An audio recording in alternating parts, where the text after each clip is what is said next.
All right, my friends, here we go. I obviously need to make a Jadoub. Bam! There we are. So, this is day 2 of the graduation show. Sometimes I need more than one day to do it.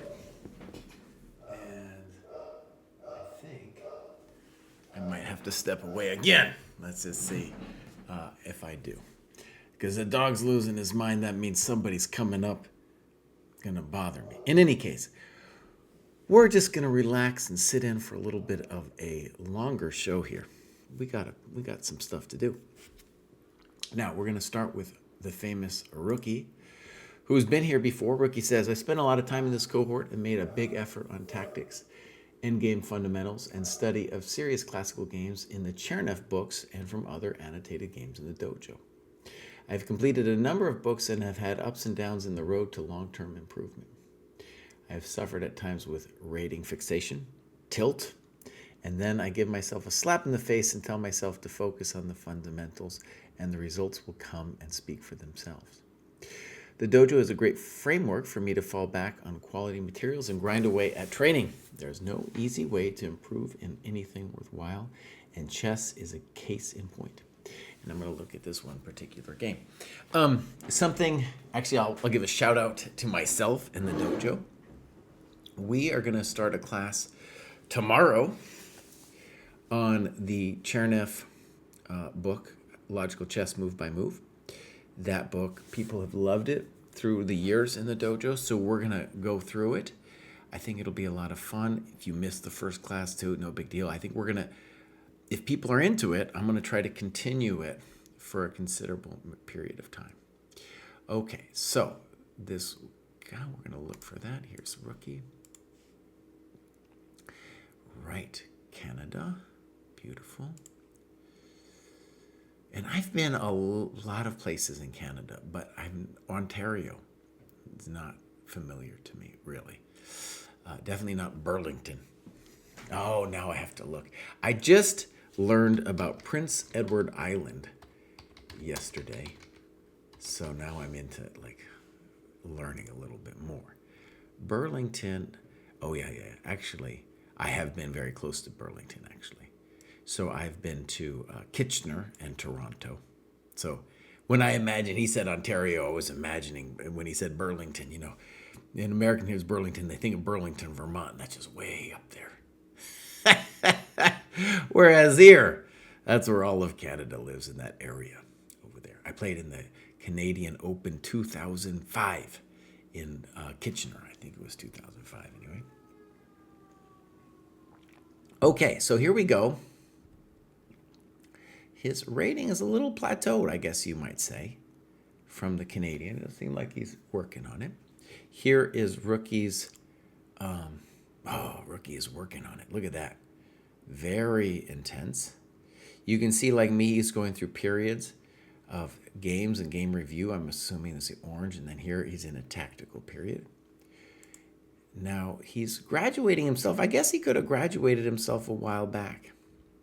So, in any case, let's go look at this game that he's talking about. Now, it should be everything in my games. So, I'm going to hope, there it is. Boom. Now, this is, great. All right, first, do we got a time graph? Holy moly. Look at that bad boy right there. Look at that thing. So I love the time graph feature. If we didn't have the time graph feature, I would be going over this game and not really have a sense that was going on. So maybe someone lost a piece at move 20, but then why did it last to move 80? So we're going to leave this open for a second. He doesn't mention anything about time in the notes. All right. To me, right away, that's the story, even though I don't know anything about the game yet. So, fine.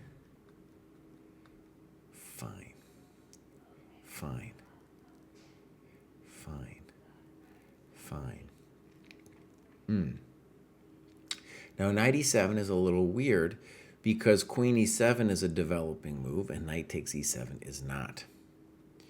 All right, this move looks superficial to me, knight g5. it's not even threatening anything because he can play knight f6. So knight g5, not a great move. And what would be better? Castles. All right. Queen c2, he's going through some cheap shots. You can always play h6 at any point. Bad move. And now bad move. E takes d5. Now, who's making these great notes? This is Sweatgland has making. When you are at the dojo, you can have other people can make notes to your games. Sweatgland should say why he likes ed5, though. And the point is twofold. With ed5, we keep the c file closed. And more importantly, we activate our bishop. Well, they're both important because after cd and he does this, well, then all of a sudden I got to deal with queen c7. I think he's still fine, though. Good. Holy moly. This is a little too much because you're not doing anything, buddy. You're not threatening nada. That isn't it. Queen b1. Now, white's pieces are all discombobulated, okay? And one of the things we want to say about this queen a5 move that you do is maybe, but I want to know, did you see b4 coming? That's one of the things I want to see. A move that we should really think about, too, is bishop b5. Check to the miserable king. That's not even check, excuse me. It's a prevention of castling. All right, here we go. Queen a5. Queen a6 looks good to me here. Queen a3, okay. He goes back. What is he supposed to do? Nobody knows. This move makes no sense to me. What are we doing? Now, I'm assuming that you said to yourself, I can't do rook ac8 because he'll take and f7 will hang. But let's just play that thought out for a second. Boom, boom. I don't think he can take here. I think he's going to get wasted on c1. So bishop, queen a4, no bueno. His pieces are all discombobulated. It's time to waste him. It's time to waste him. Some kind of rook c8. So I don't even understand what the point of queen a4 is. King g8. And this is very frisky on his part to be taking these pawns. Okay, good. That isn't it. King f8. He keeps on dislocating his bishop on h7. Thank you. And now, do we really have to take the thing? That's my question. I guess the truth of the matter is it's bad for him either way. Yeah, but we got to say this is miserable for him. Let's do just a quick variation here. So queen c2 you played in 8 seconds. Okay, can we just pause here for a second? Wait, look at the side graph. You've got a position here that's potentially winning, and you play queen c2 in 8 seconds. And for reasons that are unclear to me, you and your opponent have just completely stopped thinking. Just completely at this point. Knight h7, queen h7, bishop b5 looks like a hell of a question to me. That's a hell of a question. There's no more castling. I'm about to rage you. That's the raging Cajun or whatever you want to call it. You no puedo play no more. You no puedo play no more. Okay, so takes. Okay.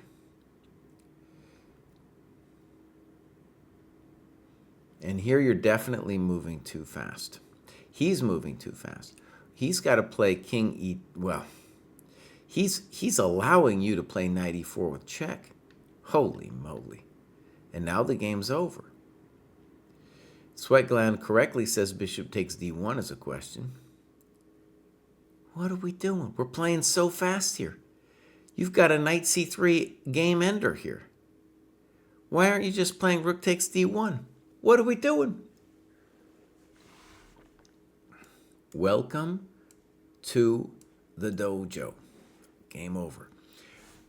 My friend, why are you moving so fast? Slow down, you move too fast. You gotta make the morning last now.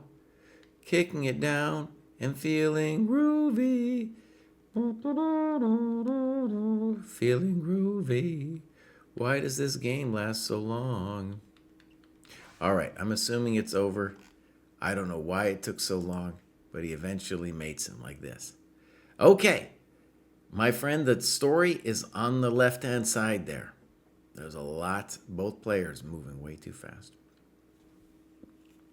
Okay, good. We'll mark that as reviewed. Next up, we have David Gentile. David doesn't say much over here. Let's just give him a click and see what's going on. Born in Italy, but now live in the U.S. Bachelor in AI. That's probably computer science, but now maybe they just call it AI. This man is busy, dude. He's busy. 24 years old and he's already got a kid. Dang. Just started playing chess. That's an amazing story. Now, I do remember David a little bit. He has gaining rating points pretty good. And he's almost ready to graduate again. He's in the Coder Club. Okay, good. Now, David, you want to help us out at the dojo. We got a job for you, buddy. I assume you got your own jobs. But it would be cool to have you around with your help if you wanted to help out. All right, here we go. I think this is our business. And this looks good. So this is an OTB game. Uh-oh, this is very light on the annotations. Hold on. Let's see if we got something else.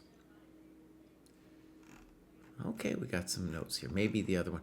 By the way, we had an upset person recently where they said, Kraai, I graduated and stuff, and he didn't do any annotations, so I didn't do it. And he was like, I feel like I'm cheated. And I kind of felt for him. Because, when we never actually, maybe we should advertise that this is kind of a thing of the dojo, that, I do this graduation show. But it's not even listed anywhere. But I think some people have come to understand it as like one of the perks of the dojo. In a sense, I guess that's what it's become. But it's not written somewhere like,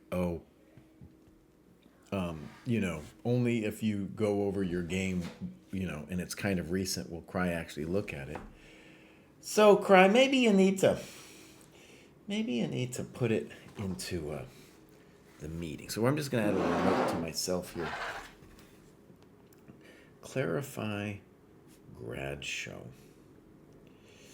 We have a meeting every Friday, so I just go over a little note to myself. All right, here we go. So first thing we want to say, both players moving too fast. We're going to keep the time window open. Luckily, the dojo player is going a lot slower. All right. So now we're transposing into a advanced Karo. And C takes D4 is a mild inaccuracy because you are enabling the white knight to go to C3. But bishop E2 isn't it? Good move. Good move. And the problem that black or white has here, and I love this move, bishop F3. The problem that white has here is that black just has an amazing French now with his bad bishop gone. Fine. Though, let's just say the safe move here is just bishop E7, like a normal person. I don't like queen B4.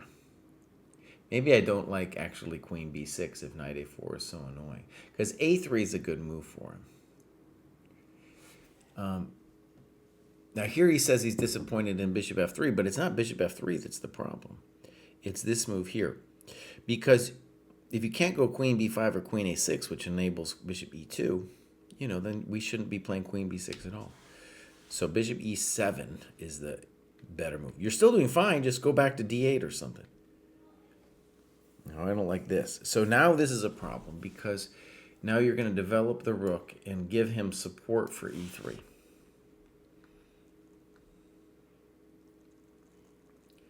Now this is very frisky, b5.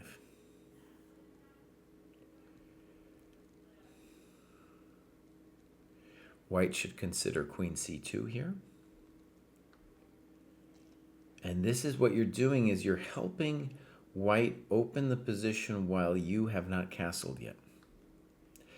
Big mistake, though, from white. Huge positional mistake, queen takes b4. Put the queen anywhere. That's the most natural square. And you're looking at this guy. Your king needs a lot of time to castle. It's a problem. It's officially a problem. So horrendous move. And now we can say, oh, black's king is actually castled. And now when you do this, that's a nice move for you, because now you get to play king d7, no problemo. And now this is not a good move. White should at least consider bishop e2, giving you a little heartache over here. That looks good. Thank you very much. Good move. This makes me a little nervous. Bishop h6 looks to be the safer move. Well, if he wants to give it to you, take it. Thank you very much. And good. Is this good? No. All right, let's go back. So we got ourselves into a little bit of trouble here. And now you talk about rook b4, rook ad1 being a problem.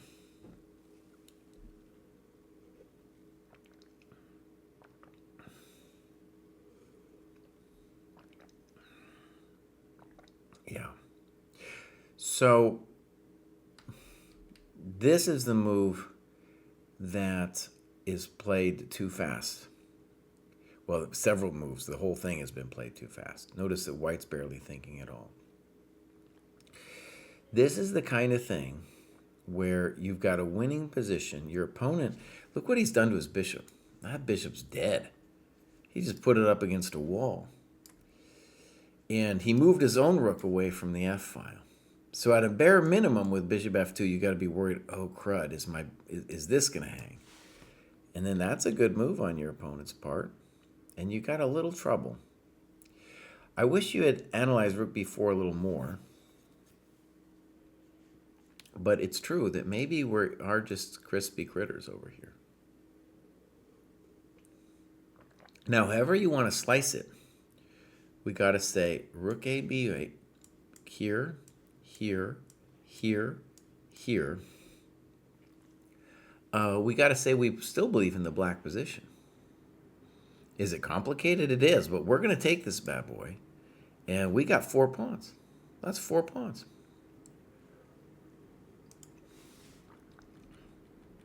All right, so that's a key miss. Now, are we lost? It looks bad. Check.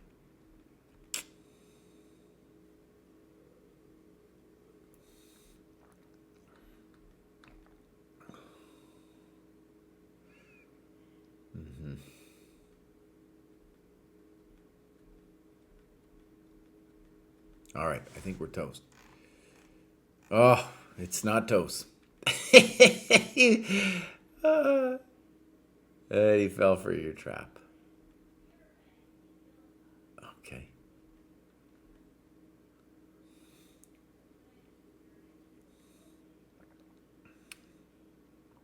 I'm just thinking if you could set some other dastardly thing up.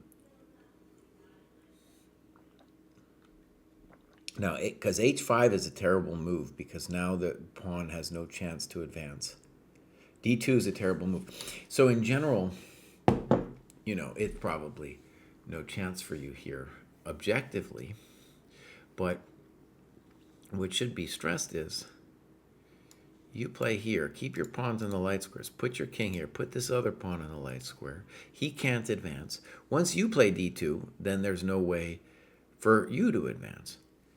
But imagine here, I don't know, let's go here, here, I don't know, here. he shouldn't lose this, but he's got to be a little careful. If we get the pawn to e2 and put our bishop here, then we have this old friend. We're the one pressing here. After d2, nobody's pressing. Nobody. Right? Standard way to get a draw. Okay, so main feature, people moving too fast. Okay, that's the main feature of this game that should be noted. And it was. All right, Kraai, leave him alone. Leave him alone, bud. Next up, we got Mexican Monkey. I like that name. I struggled to find time for annotations last year, but now I've blocked out time for it every week. I'm fully committed to reaching 30 analyses this season. All right, beautiful. Let's go look at the Mexican Monkey. There he is. Mexican Monkey. He's doing a lot of tactics, as you can see. Looks like a New Year's resolution kind of thing as well, right? He's committed. Now, interestingly, though he's the Mexican Monkey, he is got a Dutch rating. Let's see what clubs he's got. He's in the Dutch dojo. So even though he's a Mexican monkey, he might be a little bit of a Dutch Mexican monkey, if you know what I mean. The Dutch people give themselves all kinds of names, too, you know. It's really interesting names that they give each other. There's several Dutch people named Pablo or something like that. They don't care. They don't care over there. All right, here we go. This is the Mexican monkey who is also known as Cas van Noort. Now, you got a van. That means you're a fancy person in Holland. That means you're nobility. So, Cas from the north doesn't have a time graph. Would help. Let's go and hit the game review button. Ba-boom. And I'm sure I got to make a shadoob on the game review button.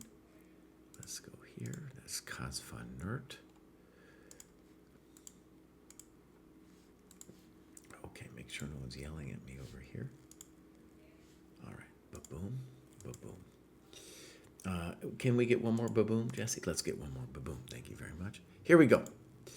Matthias Blume. Mistake. Now, when I was a kid, it was generally thought that this was already an advantage for white. But then people understood that, like, oh, maybe I can play g6 and wait for knight c3, and then knight takes d5, transposing to a Grunfeld. But this is definitely a mistake. Thank you very much. Bishop d2 is maybe unnecessary, but okay. That's soft. e4, good move. And we're dealing with somebody who doesn't know about development. Good move. Good move. I thought for a second he was going to take on b2. You played knight d5. Welcome to the dojo. Goodbye. Good. Good. Take it. Thank you very much. Simple chess. a4 is good. e6, yeah, good. Little weird. You could play e6. You could play a4. It looks like you're obsessed with knight g5. Okay. Well, you got a number of wins here, my friend. So I think what you're missing on ef6, bishop f6, here it goes. After turning on Stockfish, I missed the obvious move, queen d7. Okay. By the way, great process, right? When you look at these games, it should be without the computer, and then after, feel free to look with the computer. Right. Now, here he says he missed. I think they don't call it a Läufer like the Germans. They call it a Loper. That's the L. The Loper takes, he means h4. But now we're Lopering it up pretty good here. Well, it's hard to argue with that one. You know, you're crushing him so hard here, it's hard to argue. Check to the miserable king. And then he resigns. Okay, good. Hubskirt says good pronunciation. That's what I like to hear. That's what I like to hear. All right, let's go back. We'll mark this as reviewed. And now we got Lewis. Lewis over here doesn't tell us anything. And Lewis doesn't have any games marked. So this is a new thing. Looks like Lewis is new. But basically, for the lubrication of the grad show, what I'm going to try to do is not look too deeply at profiles. Like, here, I'm going to just double see. Look, it says he's got games. No, he's got no games. And these are rapid games. So basically, that little number here should tell me that he's got 0 games. Now, there was an exception yesterday. That's why I checked. But in general, with the grad show, I just want to briefly, if there's no annotated games, I kind of want to fly by it. So, Lewis, great that you're here, bud, and hopefully we can get some work logged and some games in there. Next up, we got YOLO Chess. Excited to graduate again. This might be the last easy one, as I found my online and in-person chess ratings plateauing a bit recently, but still enjoying the journey. A couple games reviews to look at in my games are Emily Chen or David Lee. Will do. Now, let's just say the obvious. The higher you go, the more competitive it's going to be, right? And yeah, it'll get tough. And you can see if somebody's done 145 points of work, well, that's quite a bit. That's quite a bit. All right, so here's YOLO Chess. They're enjoying. They might have had a plateau a little bit before, but you can see they've got a nice little thing going on now. And since September, beautiful work being done. But 3 graduations, that's no chump change right there. Based on their ChessCom rating, we expect maybe they will even graduate again in the near future. Over there in the Chicagoland, okay. My games. So, let me see. He said Emily Chen or David Lee. I think that's this guy here. Let's look. I'm going to assume that's David Lee here, David L. And let's see, do we got a time graph? We don't. Again, I encourage you guys to do the time graph. Boom, let's go to this game review thing.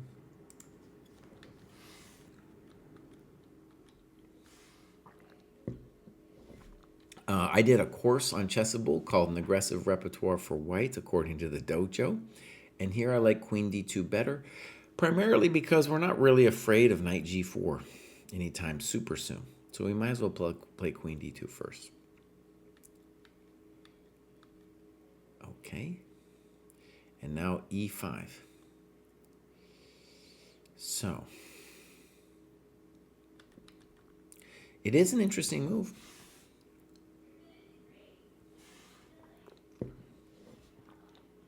Yeah, and so B4 necessary for black to find. If we had clocks, for example, it would be good to know what the timestamps were. If B4 works here for black, then E5 is definitely a mistake, right? And the bummer, of course, is B4, snip, snap, and he's got a threat on the queen. That's our little bummerito right there. And if we lose the E4 pawn, that's a big pawn, and then black gets a lot of central control. And that's miserable right there. That's miserable. Goodbye. Goodbye. Bishop G2 is a weird move. By the way, your bishop on F1 is developed if as long as the rook on H1 does something. So another move that makes sense could be H4. I kind of like Knight E4 too.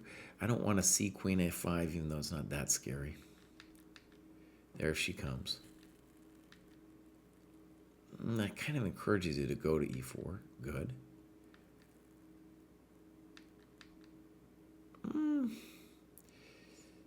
Now the bummer here is H4. I'm certain you're still winning, right? But it's true, like he gets this move now, and all of a sudden it's a little tricky. But this is a good move. You're still winning this game. Thank you very much. F4. And now you play Knight C3 like a mad person. Bishop C3 is really just a chump move. He's not doing nothing to you. You can play anything. Move your queen somewhere. Oh, no. Check the miserable king. check. Oh, that was terrible. Now, we should be said, actually, if this is the best that black has, then I actually don't mind it that much what you did. Because rook takes b2. We're up a piece. We're up a piece. Good. Simple chess. Simple chess. Goodbye. They should resign. Check to the miserable king. Okay, YOLO chess. That was pretty good, man. That was pretty good. I think you can see that you are the stronger player here, and the timestamps would be great for you to start doing, because e5 and knight h5, we want to have a look and see what if people were thinking, because this is a very tight, hot position, and there's very little room for inaccuracies on either side, right? So this is where we have to be super exact. And then once we get here, it should be game over. It was arguably a little bit too, I had too much stress looking at it from here. Here, we should end it. You know, it should be over quickly. All right, well done. Let's go back to the grad show. So next up, we've got Krishna, who has graduated a number of times. No games, though. Take a quick look at Krishna's profile. From Mumbai. Nice. I'm really pumped to have more Indian players here. It's one of the demographics we don't really have too much of in the dojo yet. Is there a Club India? So, oh yeah, okay. Krishna, couple requests. Obviously, we want you to put more stuff into your heat map, to submit some games, and we want not only an India club, but a Mumbai club. That's what I'm looking for. That's what I'm looking for. All right, that's my humble request to you, Krishna. Next up, we got Socratic. Socratic also doesn't have any games. We'll take a quick look. By the way, when I say it doesn't have any games, I think the the algorithm has been set that you might have ancient games, but if it's only going to show me games if like something recent happened, like a game in the last couple months that you've submitted. Okay, so congratulations, and you know we could see you're a man of passions.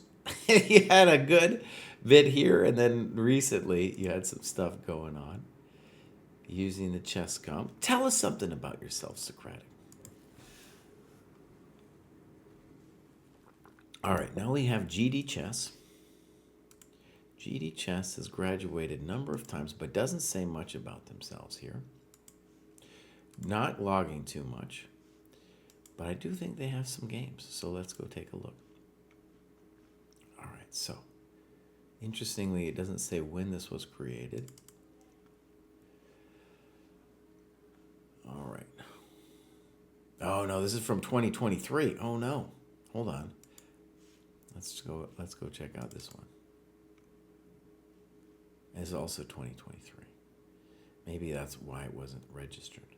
Yeah, so just in general, when I do these game reviews, it's important to me that we have good annotations, which he has here, and also that they're fairly recent.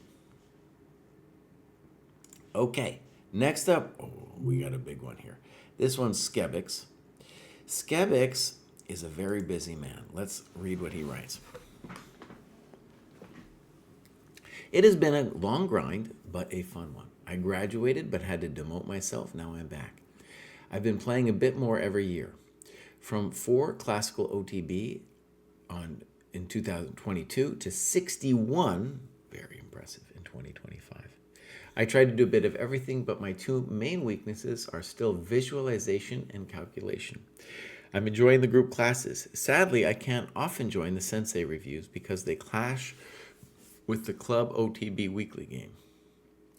Jesse's visualization class combined with the Visualized Chessable course have been great, but I still don't have a grasp on the board or a grip.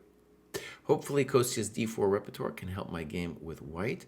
I'm scoring very poorly with that color. David's Najdorf course was great. I'm excited for the Chernev course. That one's starting tomorrow if anyone wants to join. That book was great. Jesse, if you read this, please review one of my games against Julian Chomsky. Okay, I will. So let's go take a look. And Skebix is a very busy man. Look at this. Bam! Look at this guy. Like me, had a little break over Christmas, and then he went right back at it. Right back at it. He's doing a lot. He's doing a lot. He's got a goal of 7 hours a week, and he is, in general, he's hitting it. So, also, his rating, well, we could argue maybe it wants to go up more, but it's very hard at this level to get it. He is doing the game and review classes. Here you can see his group. This is called the Lasker group, our third group. And this has got some very great people for him to spar with, also very active. Personic is an amazing worker. And, he's crushing it. Chess Padawan as well, working really hard. Chess Padawan, actually, he needs to move up to the next group, but he wants to stay in this one for a little bit longer. All right, let's go look at Skebix's games. Oh my God, look at all these games. Now, I'm hoping to find it in my games. And let me look again at what he said. Chomsky. Do we see a Chomsky? There it is. All right. So, time, very good. So you can see his time graph looks very impressive. We'll maybe leave it open just to see what happens here. A lot of times an issue can be that people get to the end game and stop actually thinking too much. Skebix is in the chat. Very nice to see him there. Hello, Skebix. Okay. So as he said, he did David's Najdorf course. And one of the things that I would hope from that course is, the Najdorf is something you could really bludgeon your mind with studying truly deep theory. But more important as a basis is just to get some of the basic ideas. So that's what I'm hoping that he got from this. Bishop g5 is the most popular, let's say, most aggressive move. Good. And now we have this thematic position. This is a position that goes back forever. Yeah. And now b5. Right. So, knight d7, for sure the normal move. And now b5. Let's take a look at his notes. So, e5 is the main question. He says, I didn't miss this move. I just thought bishop b7 was enough. Queen g3. Boom, boom. And then we have a very simple problem, really, that we're getting wasted over here. Knight h5, queen h4, we cannot take because this guy's hanging. And whether bishop b5 works or not, it's still a nasty position for black here. He could, yeah. So, good analysis. Notice that white thought forever on this move, bishop takes b5.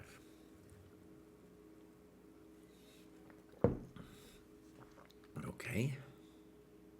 One of the reasons we don't want to go too deep into theory at this level is our opponents, they don't really know it either. That's good, Skevix. I think that's what we do want to do. So now he goes e5. And now this happens. And right, just queen b6. Let's go, well, let's talk about this for a little bit.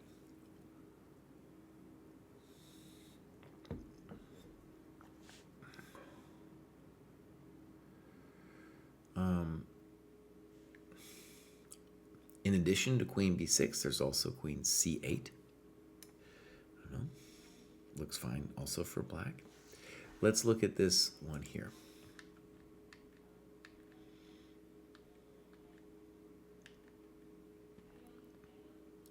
All right.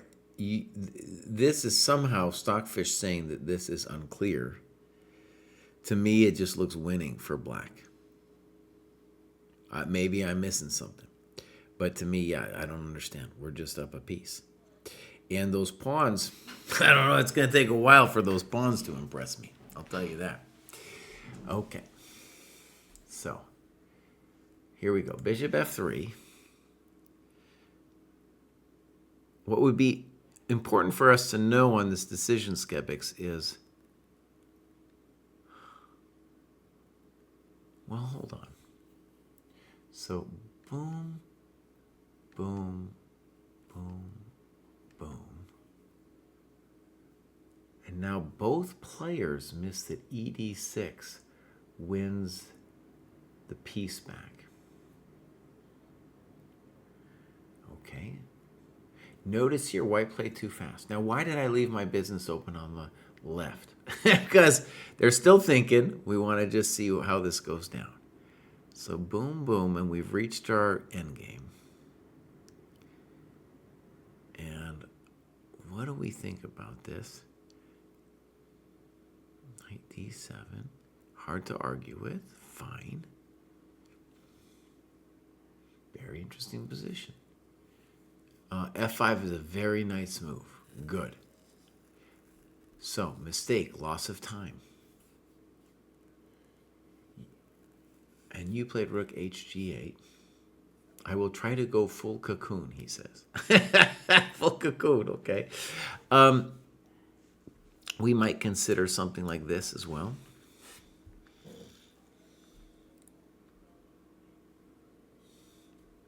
All right, here comes full cocoon, f5.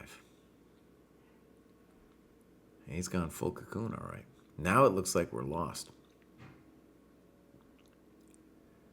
And he talks about fe6, but bishop g3, it's still a nasty position for us. Because look, our rook got completely discombobulated over there. So rook g6, I think we have to say is a mistake because you're just missing f5.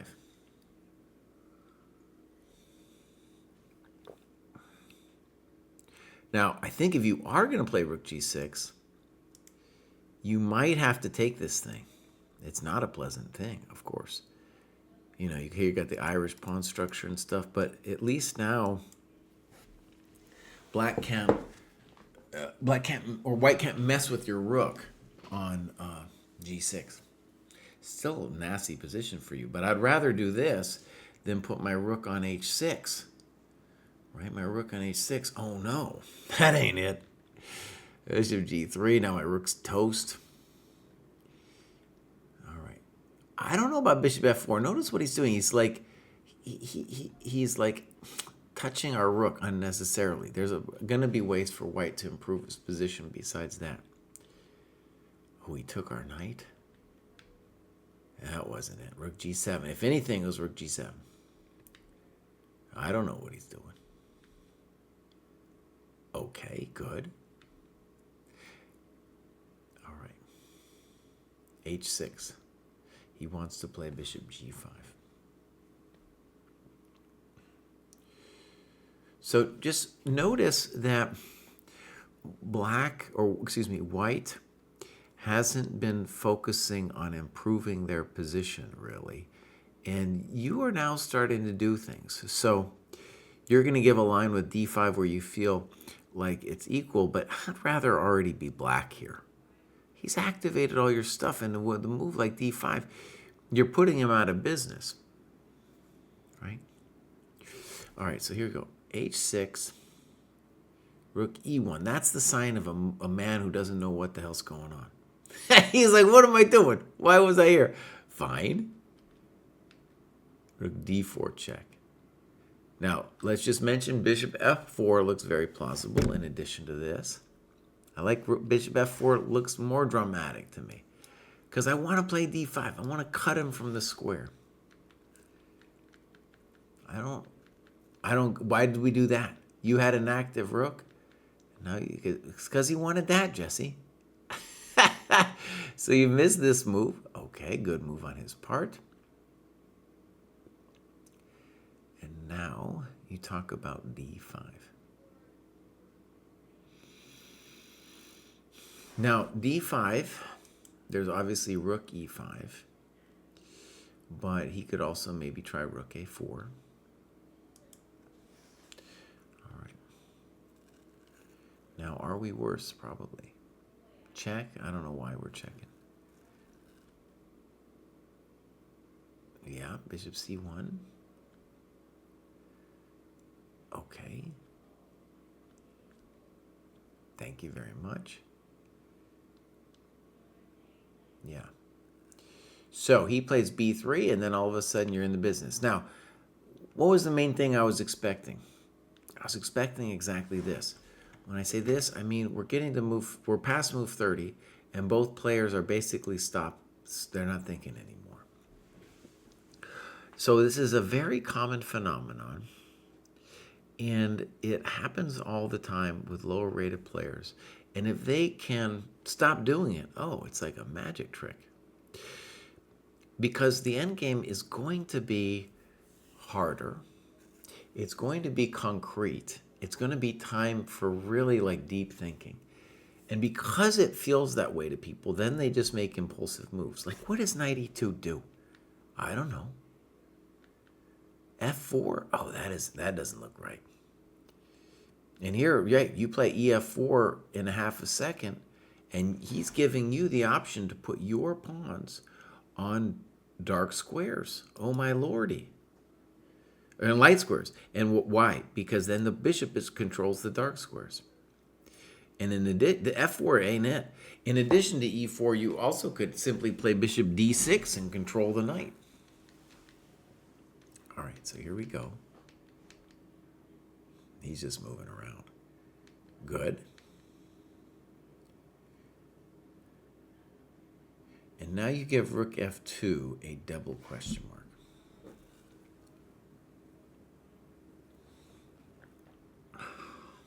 To me, rook f a double question mark is a move that is going to lose or something.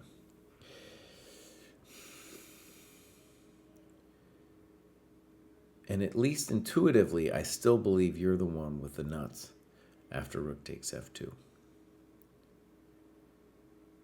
But okay, I like your variation with rook g1. Good. I don't know about this move. King e5. Good. Good. I don't like what he's doing. And here you're the one who finds d4. You're the one who finds d4. He's the one who put his knight into a shitty situation. Yeah, so king d4, no good. c4, okay, exclamation. Knight g3, okay. e3. I got a lot of questions, honestly. And knight takes e2.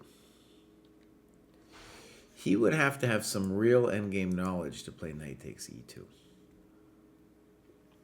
And let's just note this position, standard endgame procedure. You have to have a little knowledge to do that, though. This guy, though, you can tell. He's not even thinking. He ain't even thinking over here. Okay? Goodbye. Whoo. Yeah. So good, skeptics. I want to say that was a pretty good looking game. And, you know, the b5 was a mistake, but you're playing somebody who higher rated too, who doesn't have the ability to really think. That's what I got out of it. There's a couple moments actually he thought on that bishop takes b5 and stuff, but then he lost all his steam.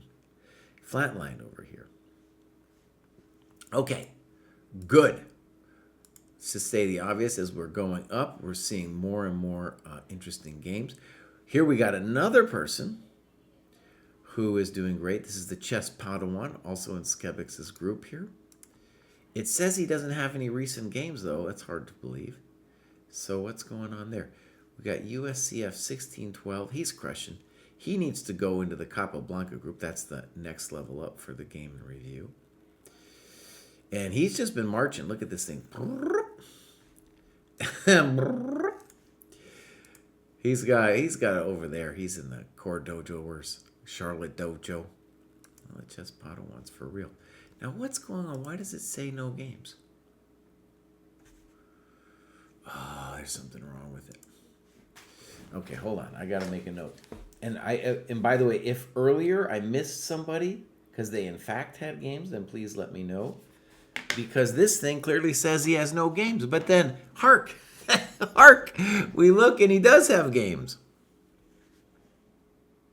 So that's a no entiendo right there for me. All right, so here we go.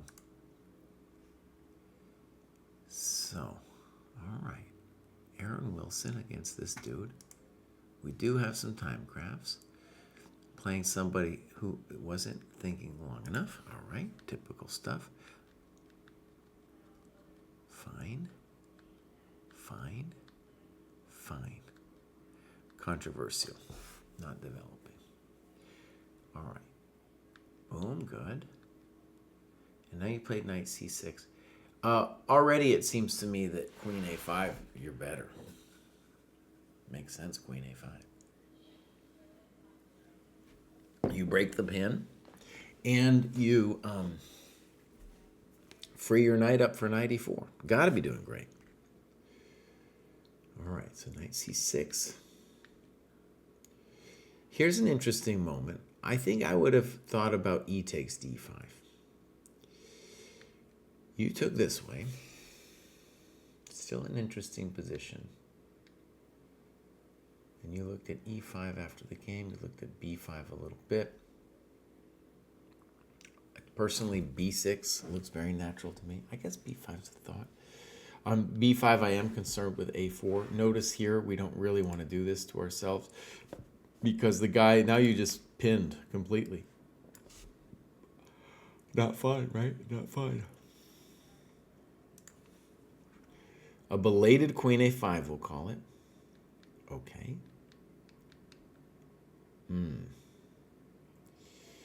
Bishop b7 is the most fancy move. He goes knight d7, d2, and that is maybe an exclam.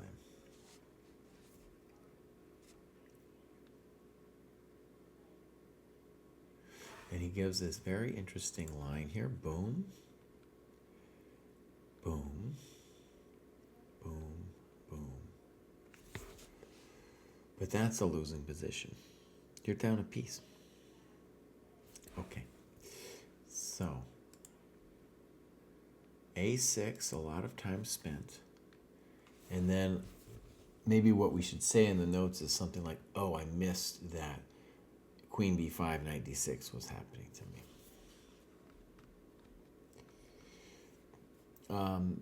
This one's lost, but there is, it's not completely devoid of hope here. Okay, now I want to say I don't understand b4. What are we doing? What are we doing, buddy? No. You need to try to establish some kind of blockading structure. Now, I think technically you're lost, but this is just going to accelerate it. Because he can easily defend this business, and you just gave him the whole business with the A file. He's at least scared. That's good for us that he's scared. It's good that he's scared. Okay, more scaredness. Hey, more scaredness. I don't know what he's afraid of, honestly. 97. Boom, simple chess. Okay. Well, at least you came for him. Check the miserable king. Oh, Aaron, that was a nasty one. Okay. So, one of the things I did in this course, which is maybe a little bit below your level, but what I did in this course that Chessable called Mastering Time in Chess. I wanted it to be called something like It's About Time. And they were like, anyways, is your opponents will give you tempi. It's just one of the features of where you are right now. They'll give you tempi. And whenever they do, it's time to really try to figure out, like, how do I punish them there? right? So for sure you should find queen a5 here. And it's just a very pleasant game, right? Very pleasant game after queen a5.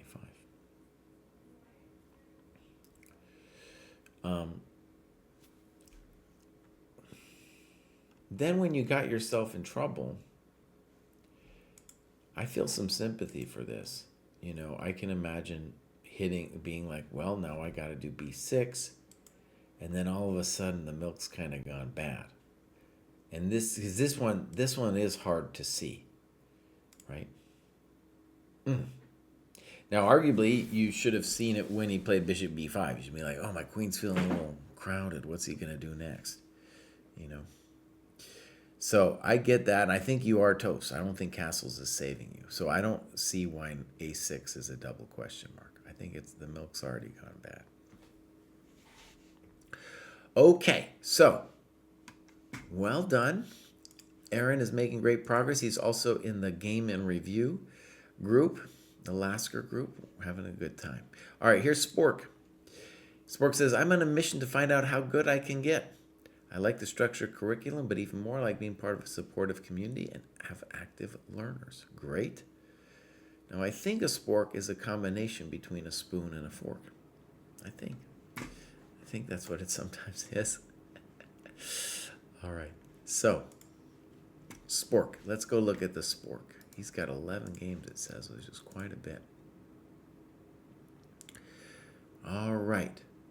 Look at that. He played some chess in the 70s. Retired? Okay. Beautiful. And he's making progress. And look at this. Boom. That looks like a New Year's resolution right there. And he is really putting in the work. Yeah. Look at that. 15 hours, 20 hours, 19 hours. Yeah, he's doing it. Okay. Spork, you're doing it right. 15, 16, looking good. Spork, you should consider joining the Game and Review stuff. Oh, man. They're with Padawan and all, you know. All right, 50 plus, lifting heavy things. Lifting heavy things. I just finished recording a video about this club and how it's crushing. Oh, man, oh, man, oh, man. So it's, again, I did it because this graduation show, I see so many people who are graduating who are doing this club. I'm pretty sure it was 58 half a second ago, too. All right, so games. Here's Mr. Spork. Why does it say 11 and then 7 here? I don't understand. In any case, here is Mr. Spork. And, you know, it looks like he's playing USCF, but the games he's got here aren't. I'm going to try to pick this one, though, because this one looks like an OTB. Do we have times? We do. Look at that. He put it in. So the times look good. All right, let's go game review then. Ba-boom.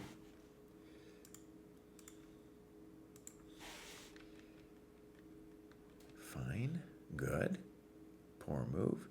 And now you get scared out of taking the pawn. He does have a lot of development for the pawn. Okay, but you get a totally fine position.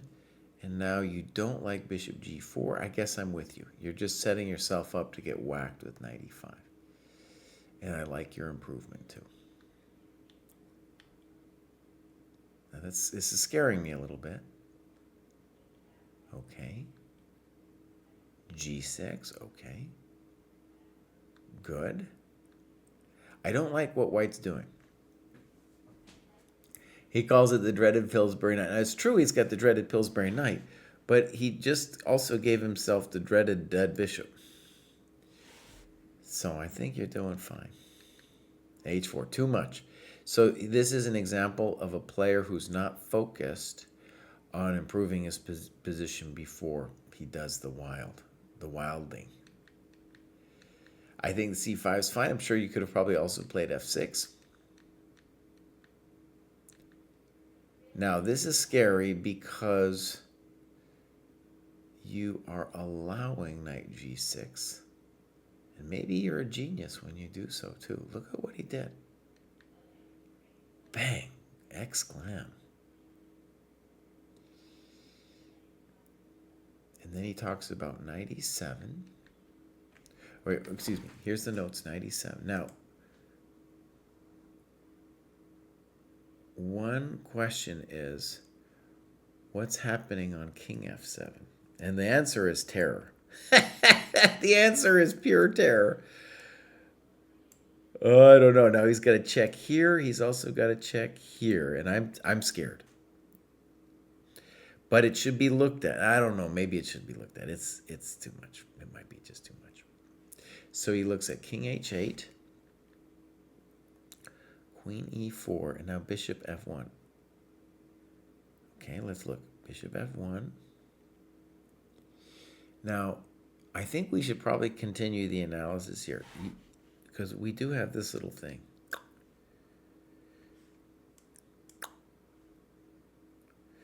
It's hot. We got to believe in black.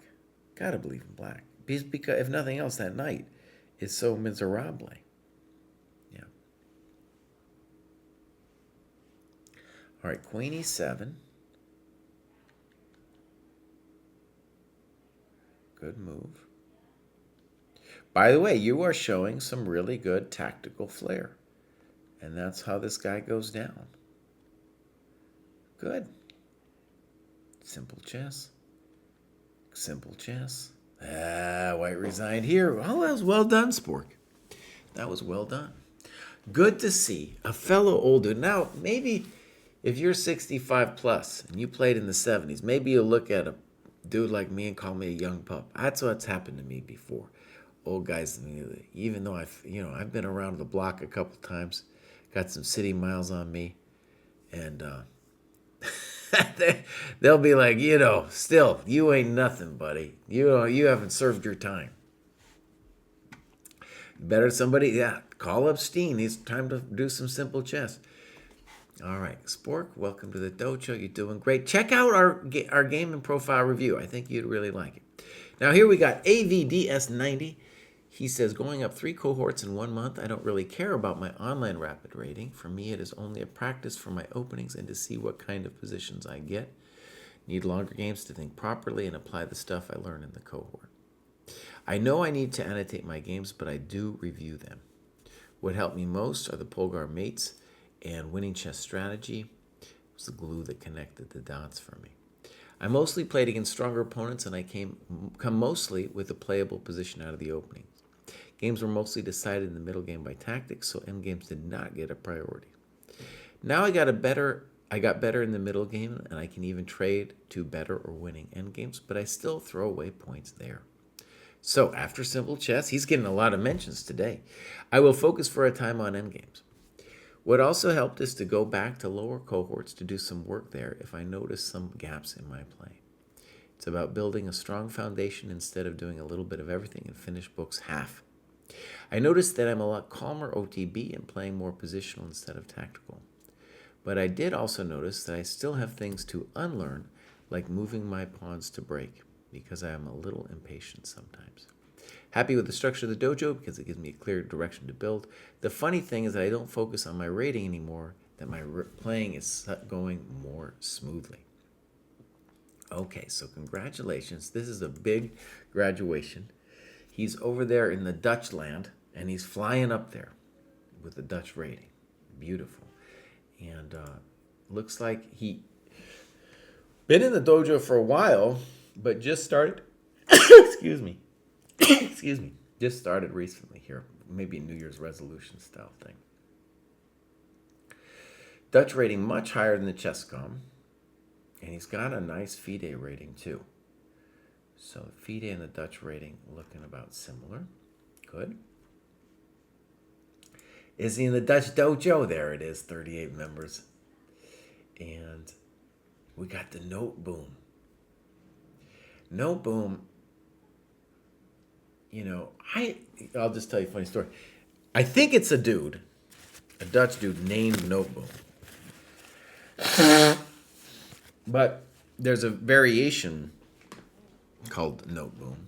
And, it's a very tactical thing. And I thought originally when I was a kid and I heard about the Note Boom, I was like, oh, That's because there was a boom of notes, like so many people taking notes. Yeah. Sparky Sporky says the game and review stuff. So if you go to live classes, we have two things going on. We have these lecture classes, and that's part what we call the lecture tier. So there's that. And then we have the game and profile review. And if you do that, you get access also to the lecture tier. And with the game and profile review, it's a very simple system where every week we focus on one of the players in the group. There's usually like 5 to 8 people in there. And they begin by meeting first amongst themselves. And they look at the training of the person under discussion, look at a game of theirs, and then usually that person already has a little bit of annotations to that game, but they kind of work on it, develop some questions that they have their own, and then they meet with the sensei later in the week. So that's what the game profile review is. So far, it's been going great. I've been really enjoying it. Okay, so let's go. Where are we? Let's go back here, and we're going to look in my games. And let's definitely pick this one. Now he's a nobleman with the Van name here. Now I was praised for my pronunciation earlier by Hubsker, and I don't know if I'm gonna get this one. But we're gonna say Ad van der Sluis. That's my guess. I don't know. I don't know if I'm saying that right. I like to say it though. Ad van der Sluis. Sluis. And he has a much better time rating. Look at that thing. Beautiful time rating. All right, so let's go game review. Pop. We'll get into Van der Sluis. Fine, this is the dojo repertoire. This is a mistake. And he says he's happy to trade off the bishop. Absolutely. And now f4. I think f4 is fine. I think I would prefer d3 first. We're gonna play d3 for sure. Fine. All right. e6, queen e1, knight e7. Now you talk about bishop e3 being the better option. Maybe. I'm liking what you're doing. Bishop d2. I like it. Now, in general, the problem for black here is that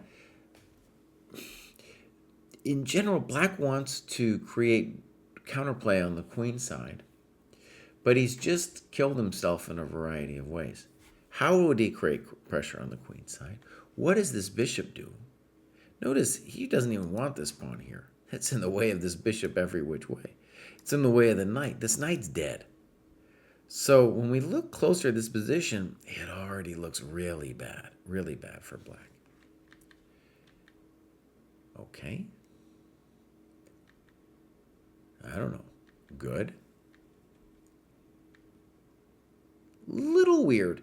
Now, I would say that if you're going to put the rook somewhere, in general, you want to put it here. Right? You are eventually going to attack on the king side. And f5, if it had been playable, would have been a exclam move, because black really does want to try to work to stop you from playing f5 yourself. Unfortunately, boom. Get out of here. Skebix asks, who is also in Holland, he's in the dojo, yeah. Odd is in the dojo. Maybe, Skebix, you can get him into our game profile review, because he just wasted this guy using the aggressive system for white. Nice finish. Yeah, we're crushing him here. Good move. Fine. Thank you very much. Thank you. Thank you. It's all very simple now. I don't know if it's a double question mark to take on over there. You know, it's hard to criticize when you're winning this badly. Rook e7. Good move. So, well done. Always nice to see the aggressive repertoire winning. Winning. Yeah. All right. Great. So, next up, We have Gukhan. Oh, yeah, buddy. Gukhan, are you in the chat, bud? We just had a game and profile review with him. And so he's been marching up there. Really cool to see him get up to 1,700, 1,800. Let's go over and take a look. So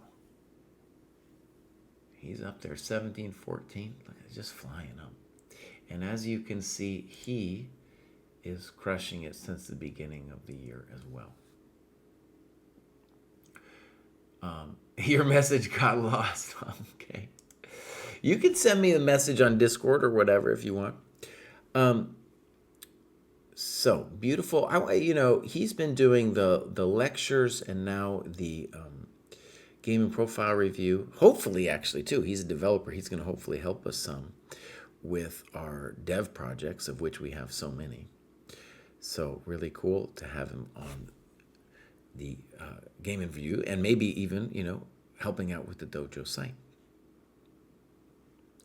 All right, so clubs. He's got that Turkish Delight Chess Club in Ankara. Nice.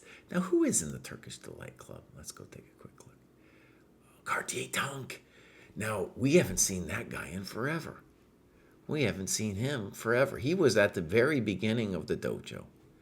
Very beginning, before we had the training program, anything like that. He also went by the name of Sombrero. So that's cool to see that name. I haven't seen him around in the longest time.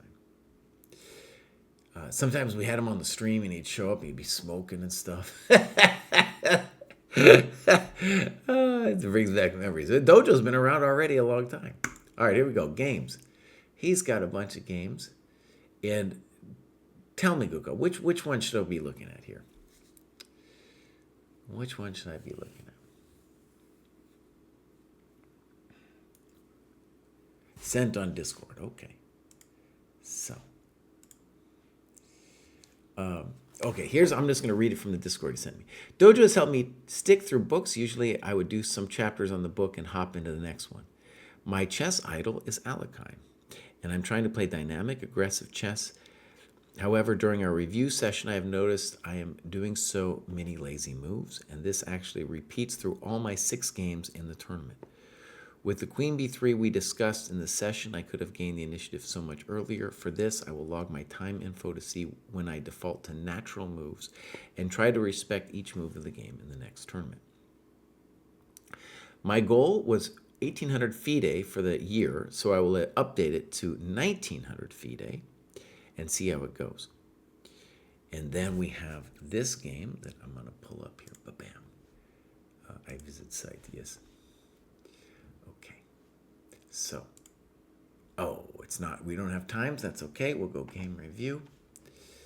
And he is playing black. Let me just get this set up. Boom. All right. So here we go. C5. Okay. G3. Right. In the course I give for white, I give the move D4. And now we're in the more traditional Grand Prix attack for white. Now notice we actually did in our review today, we had a different game by David where he was white. And here we can see the power of how powerful it would have been if white could have traded this thing off instead of sticking him here. It's not the worst piece there, but it's also not clear how it's going to help in the attack on the king side. Also different from the game is here black has a clean look at the d4 square, which is his key pivot square. Okay, black can do a lot of different things here. To me, knight f6 feels the most natural. You played e6. And then rook b8. Interesting. Okay, interesting position. And you are playing very aggressive chess. Here you're saying, I don't care. I don't care about anything. Now, one thing I want to share is I kind of like what you're doing. I have some sympathy with what you're doing, though it's very dangerous. I also want to say that First of all, bishop h6 isn't the greatest move ever from white and should only really be played if he's actually going to mate you, because that's his good bishop on e3. That's his good bishop. And it costs him a tempo to play knight e7 or bishop h6. So first of all, I don't want you to worry about it. Clearly, you've been obsessed from this position already. You're like, I'm not playing knight f6. No way am I going to let him do that to me. And then also, I just want to mention, if we are going to just sit on our butts here, h5 is an interesting move. Because it really asks the question, are you going to let me play h4? I don't think he should let you play h4, at least not easily. You know, that's a real h-pawn over there. In any case, here we go. a5, f4, knight e7, and now rook b1, you give a funky move. Mark, you should tell us what you like instead. I think c3 is interesting, for example. A simple plan for white that would be interesting is c3 followed by d4 and just say, you know what, I control more space than you do. Good move. All right. And now he plays g5, which is no bueno. And I think gf5 has to be the right move. And here you would have a little bit of a choice that's not easy. Gf would be the natural move, but then you have to contend with knight g3. And maybe we don't like it that much, you know? Right.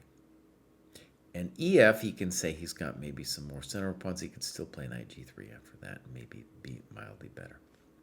Okay, but in any case, g5, biggest feature of this move is that it's a loss of time and it's not doing anything to you.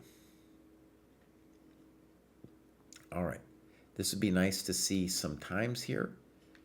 You go ahead and say, I'm hopping in. Now, I just want to stress, you're not in any hurry. And we should also at least think about the move bishop a6 intending c4. All right, you hop it in. He takes. Gökhan, maybe a couple more words here about why these things are wrong. I would say he just gave you his good bishop. That's what I would say about that position. And now you have clear play against the c-pawn. He don't have time to mate you. No. All right, queen b6. Gives you a tempo. e5. Reasonable. Bishop b7 you also put in there. It was just my first instinct. All right, good. And notice he's just on the back foot completely here. Queen c5. And you talk about d5. Also just symbol rook bc8. He looks lost to me. Okay.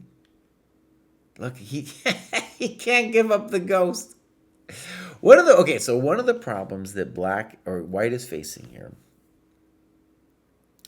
is that it's honestly a little hard to know what to do for the guy, first of all. But second of all, you can feel at various points in the game that he's like, well, if I don't know what to do, I'm going to launch it. But if he doesn't have the power to back it up, it's generally a bad idea. And now you play d5. You're the ones creating the drama here. And it's very natural. I believe in this for you. Yeah, no, it has to be okay. Because the only problem would be if this move were good. If this move were good, then I would have a problem with d5 because you just killed your bishop. But look at that knight. And then you missed knight g4. But yeah, knight e3 looks devastating right here. I mean, after knight e3, I don't even think I want to take the rook on f1. I'm just going to sit there, and say, what? What?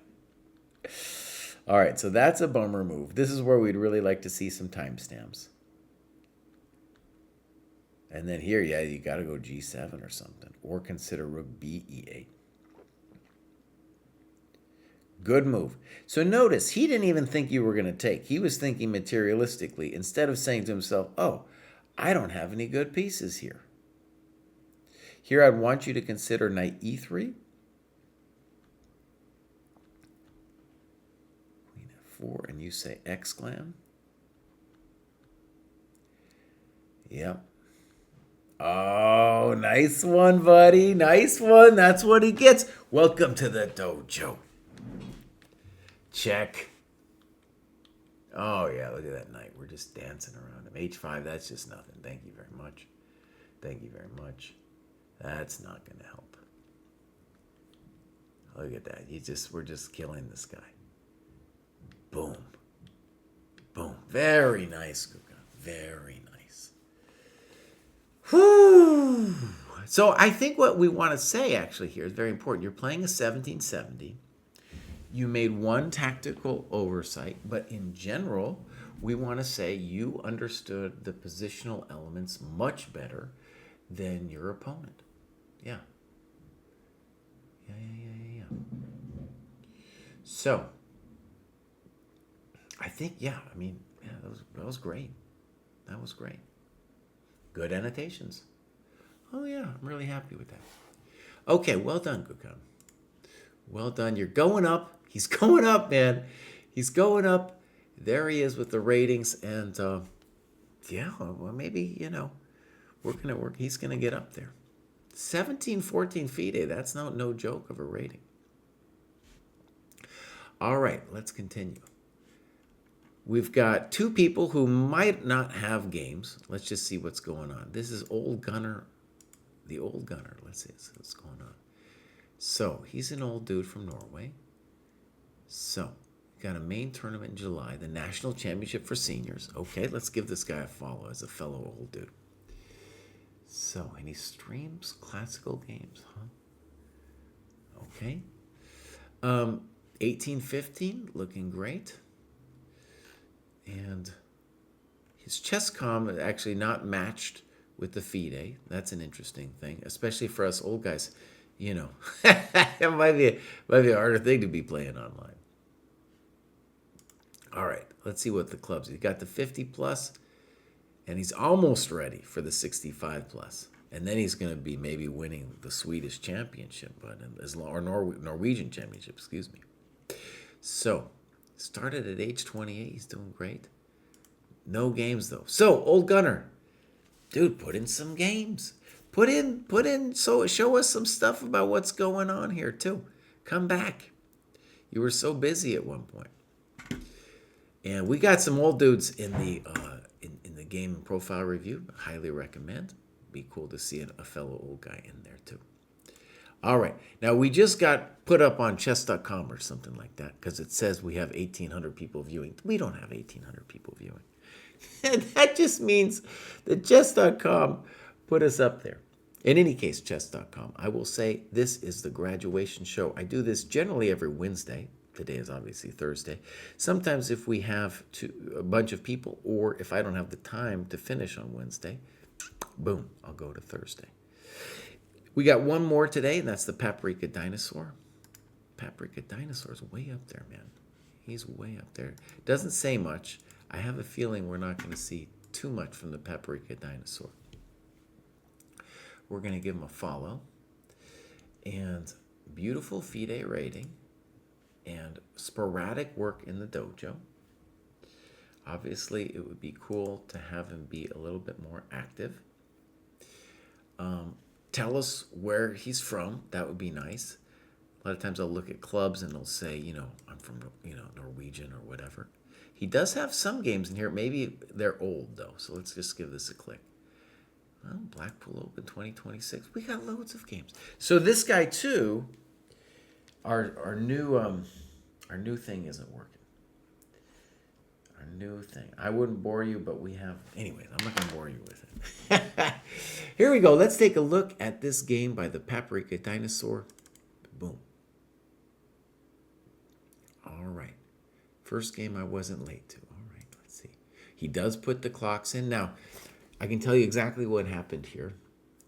He started marking the times, like, instead of on move 1, He did it a little later, and that's why the time graph isn't showing like a time management rating. So that's just something that you can Hadoop, and it'll give you the proper rating.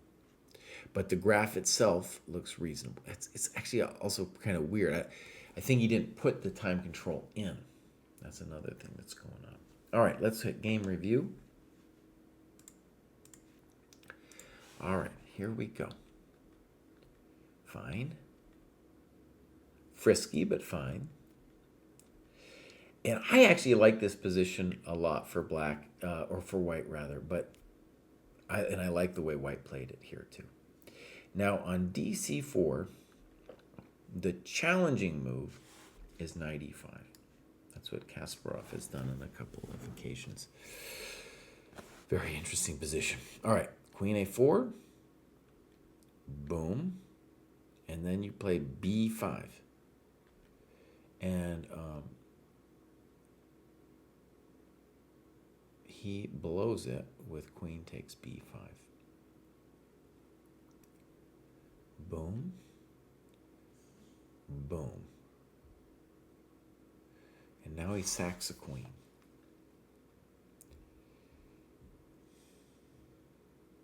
So the bummer that black is experiencing all of a sudden is he doesn't have a way to defend e2 without bishop b5 coming. In fact, he doesn't even have a spot, at least not a natural spot. Maybe he could try queen b7 if he was going to, I don't know, it's still a hard road. Yeah. Okay, so this was a nice opening trap. He sacks the queen. It looks definitely completely lost. And then here, knight d5. You say the knight's got to go. Boom. Boom. Now, I'm sure a takes b. Well, a takes b would allow knight c7. So here we take this way. And now you play bishop d6. Now, generally, when I see that inaccuracy d4 was best, that's generally Lichess speak. So I read that, I'm like, oh, this was put through the Lichess engine or something. Yeah. Bishop d6 is a very human move.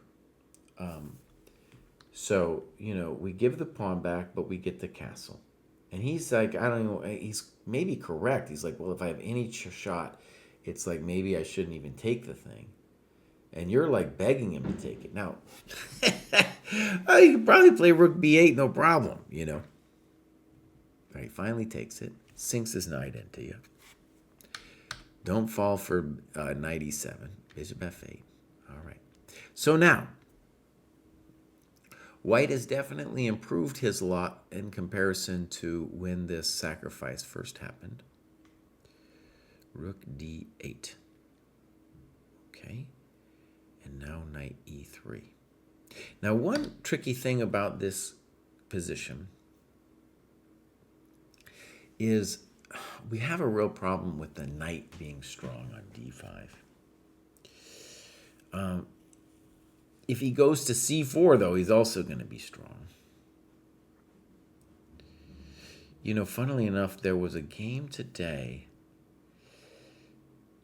I think it's Gukesh versus Keimer, and mildly similar. In that game, there's a pawn on d6 and knight on c4, similar piece distribution. Okay, Kraai, don't get distracted. In any case, if we're going to win this thing, we need to create a weakness, and ultimately, I don't think we want to trade with the rooks, because he's got two rooks and they're kind of doing the same thing. So just intuitively, I would want to play something like rook e8 or maybe even a5 right now. All right, rook d8. e4, of course, is a natural move for white. He plays knight e3. You do this. And then king f1 is a little weird. All right. And taking's weird. And you played g5. We should probably talk about that a little bit. Queen d5.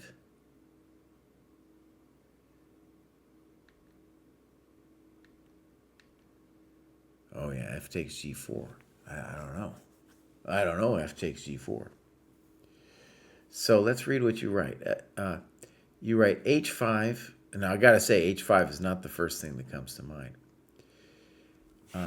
After queen h1, king f2, queen h2, king f3, I was scared that my queen has no way home. I thought sure I have h5, but it felt unclear to me. It was difficult to hold the position. Honestly, fatigue and failing stamina in the final round was playing a part too, for him as well, I'm sure. After d3, the game felt too hard to win anymore. He found all the right moves to create some kind of fortress. Yeah. So, let's look first at h5 is a computer move, but let's first look at the human thing here. And let's just say something obvious. If the queen, I don't see how the queen's going to get trapped, first of all. But if we're going to win this game, right, we need some kind of weakness. And now with queen h1, we have it. So first of all, even if we don't play h5, he is not knocking us out. There's no like rook h1 going to mate us or anything. And to me, the main point of h5 is just to open up some squares for the queen. As a general rule of thumb, once we get this kind of dynamic of the queen either versus a rook or a rook and a piece or something, the real question I found is, will the opponent's king be weak or not? In the candidate cycle 2 times ago, it was the game Duda playing white against Nepo, and Nepo had the queen. And I was doing commentary with GM Eugene Perelstein, and we were kind of going back and forth if white had enough, and then we were slowly like, oh, the king is loose. The king, it's about the king, it's about the king. And then I came up with that rule. So d3, and now you can't play queen h1. Good move by your opponent. Good move again. All right, so now, computer says bishop f4, though indeed, I mean, rook e2 is definitely the human move. Because here, it really feels like it's going to be hard for you. Because the white king is relatively safe. Rook e8 honestly feels a little too frisky to me. If he's going to sit there, he should sit and, not get too fancy with the rook e8s of the world. Now, he correctly goes back. And now your computer... See, I don't like, by the way, let me just say, when we do annotations, it's fine to ask the computer after. But this kind of thing is just distracting. We want to know what you think in this position.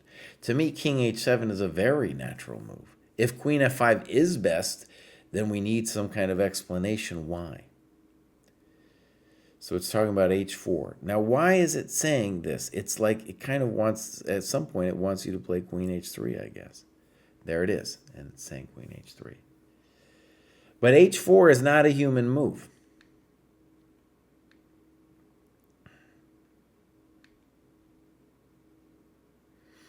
Now, here you definitely should fight on. You should definitely fight on. Because it's so hard for white to hold this thing together. As someone who's tried to hold this kind of thing together before. At some point, you can try to arrange h5, h4, that kind of thing. Yeah. So yes, I think white can hold this, but you should never agree to a draw in this position. Okay, my friends, this has been the Chess Dojo Training Program. Graduates, we're usually here every Wednesday. We are here every Wednesday. Sometimes we're here Thursday if we do more. We also have these new live classes. It's been really cool. That's the Game and Profile Review. It's a small group. People, we look at a person's training and a game of theirs every week. We also have the lectures. Tomorrow, I'm beginning, this thing isn't even updated here. I am beginning tomorrow a class on the Irving Chernoff book, Logical Chess Move by Move, which is a very good, let's call it first book of strategy. Okay, I'm going to rate somebody.